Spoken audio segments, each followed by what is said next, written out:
Hi class, this is section 3.6, rational functions. So this question is asking us to find the vertical asymptotes and also, that's it. There must be two because they're asking for a smaller value and a larger value. So the way you find rational asymptotes is you set the denominator equal to 0. So the denominator is x plus 3 times x minus a equal to 0. That's how you find vertical asymptotes.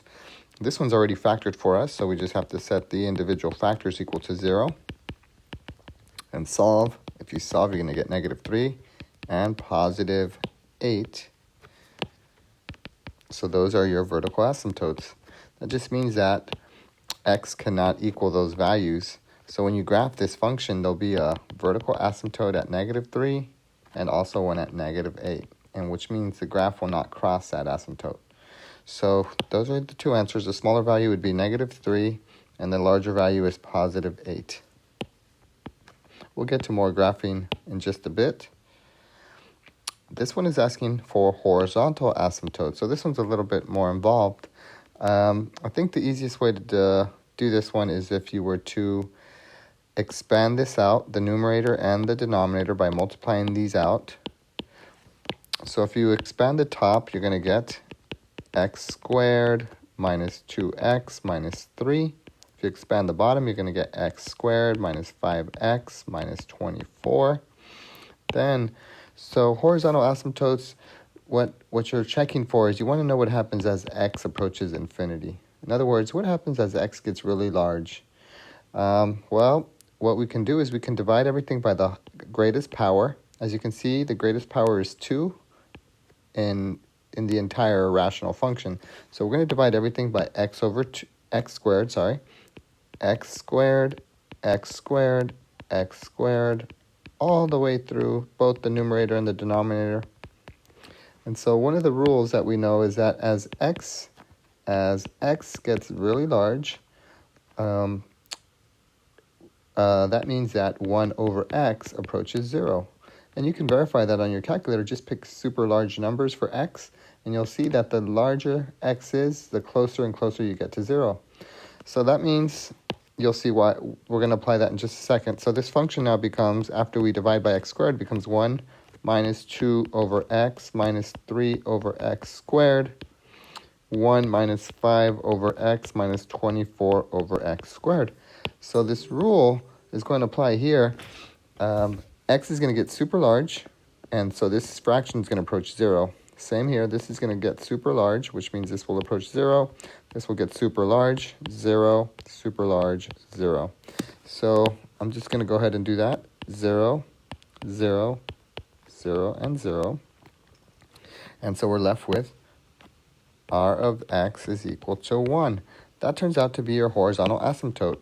So you don't call it r of x, we're going to call it y equals 1. So vertical asymptotes are always of the form x equals. Horizontal asymptotes are always of the form y equals. So it's 1 over 1, which is 1. So that is your horizontal asymptote, y equals 1. All right, so that's a general rule that you want to do every single time. If it's not multiplied out, you want to multiply both the numerator and denominator out. Then you want to divide by the highest power, which turned out to be x squared in this case. If you divide everything by x squared, you end up with this function. And then you know that as x gets large, 1 over x or 1 over x squared approaches 0. So as x gets large, these all go to 0, and you're left with 1 over 1, which is equal to 1. All right, so that's how you find horizontal asymptotes. So this one, I'm going to go ahead and find both horizontal and vertical asymptotes. Let's start with horizontal asymptotes. So first thing we need to do is expand the denominator. So if you expand that out, you should get, the numerator is already multiplied. The denominator would be 4x squared, minus 16x plus 4x is negative 12x, and then you get negative 16. So I just expanded this out. 4x squared minus 16x plus 4x, which is negative 12x, minus 16. All right, and as you can see, the greatest power here is x squared. That's the highest exponent. So we're going to divide by that.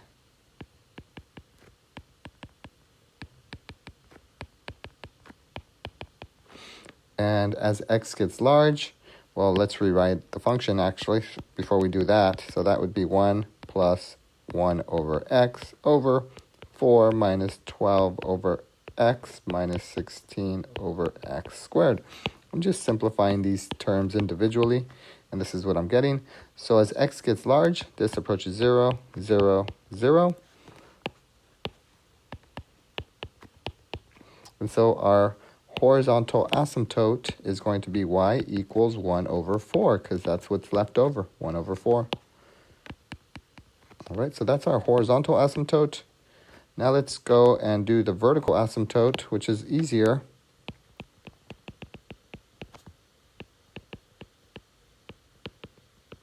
For that, remember we set the denominator equal to 0.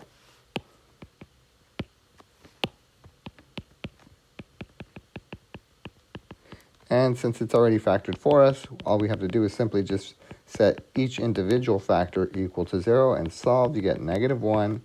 And if you solve, you're going to get 4x equals positive 16 divided by 4, x equals 4. So your vertical asymptotes would be x equals negative 1 and x equals positive 4. All right. So let's move on to the next problem.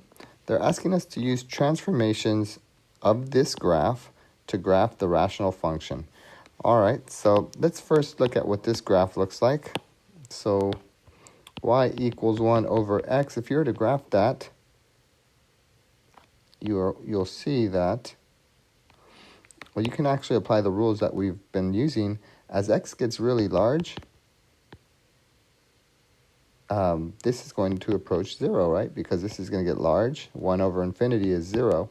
So the horizontal asymptote is 0. So I'm just going to do a dotted line along 0. Y equals 0 is a horizontal line.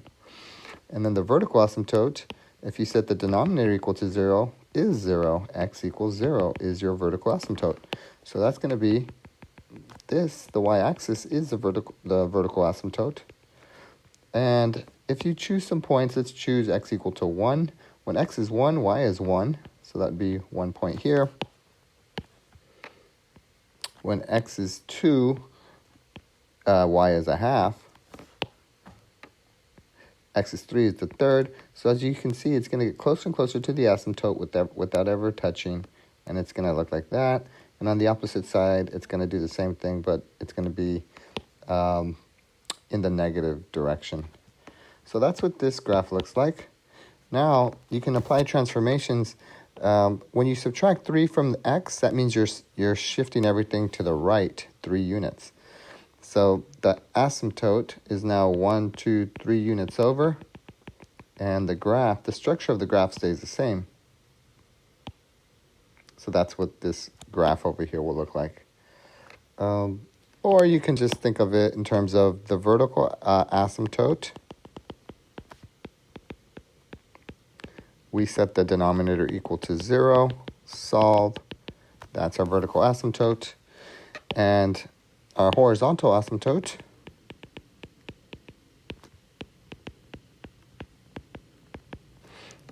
well, as x gets large, the function will approach. As x gets super large, you're going to have 1 over infinity, because infinity minus 3 is still infinity. So you're going to have 1 over infinity, which is 0. So this is going to approach 0. So therefore, your horizontal asymptote is 0. So now, given that information, we can graph the horizontal asymptote. Once again, it's the x-axis, just as the other function was. This time the vertical asymptote is at x equal to 3.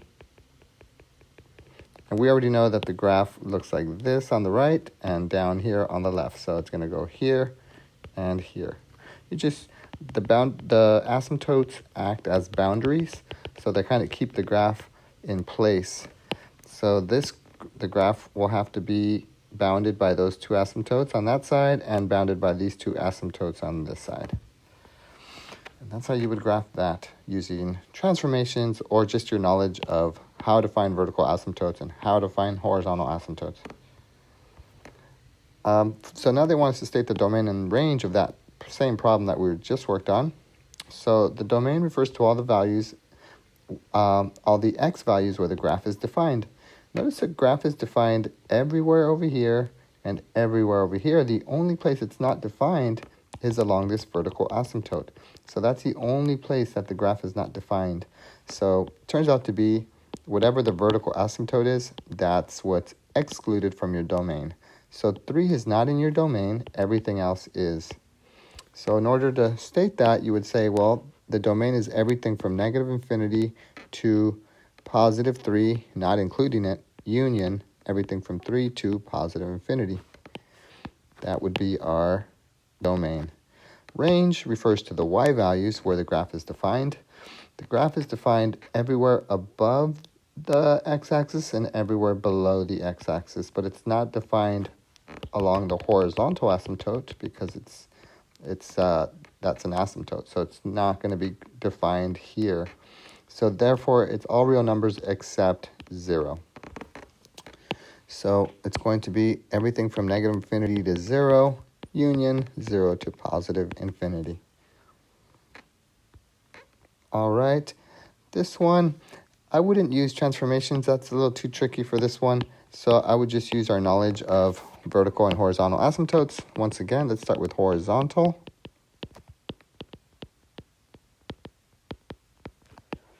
All right, so we're going to divide by the highest power, which is just x to the 1.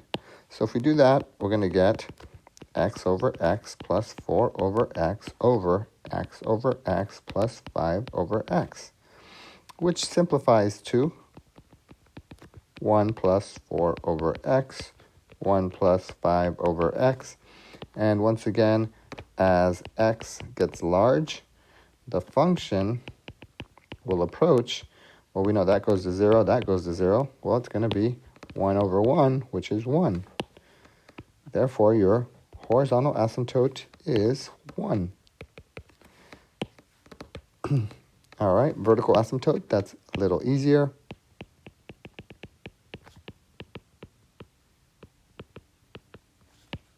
You set the denominator equal to 0 and you solve, and that is your vertical asymptote. So now we need to graph that. So let's graph that.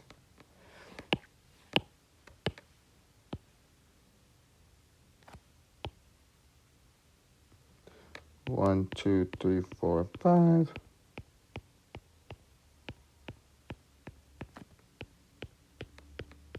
All right, our vertical asymptote is at -5, so that would be over here.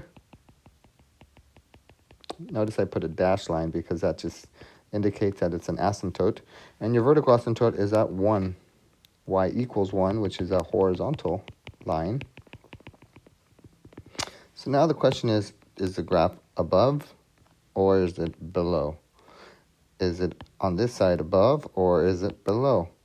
So for that, I would recommend that you just plug in any point, test the point. I would test this one or this one or this, anything to the right of this. So let's go with x equal to -1 to see if the graph is above or below. So when x is -1, so I'm just going to write here test x equals -1. So if you plug in -1, you're going to get 3 over 4. I'll just do an xy table. Let's do that. So when x is -1, you're going to get 3 over 4. So that would be 3/4, which is about right here. And as you can see, it's below the line. It's below the asymptote, which tells you that the graph is going to look more like this, as opposed to up here, because 3/4 is below the horizontal asymptote. Now we have to test the point to the left of the asymptote, so we can test this point right here, which is -6. So now we test -6. So if you plug in -6, you're going to get negative 2 over negative 1. So negative 2 over negative 1 is positive 2. So that would be above the asymptote, which tells you that the graph is like that.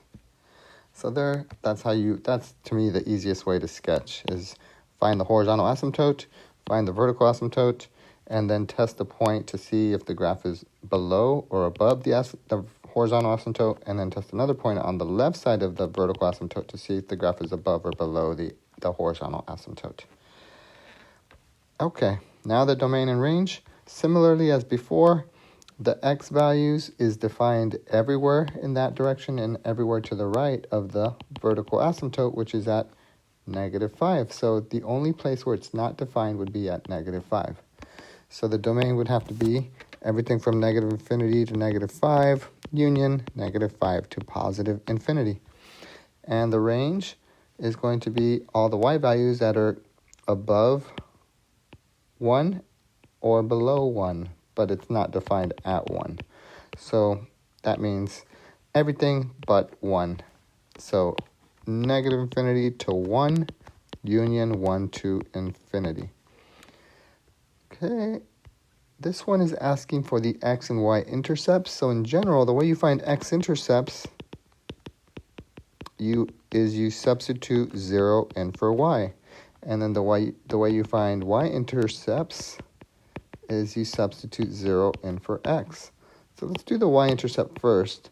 So if you plug in 0 for x, you're going to get 0, 0. You get 5 over 6.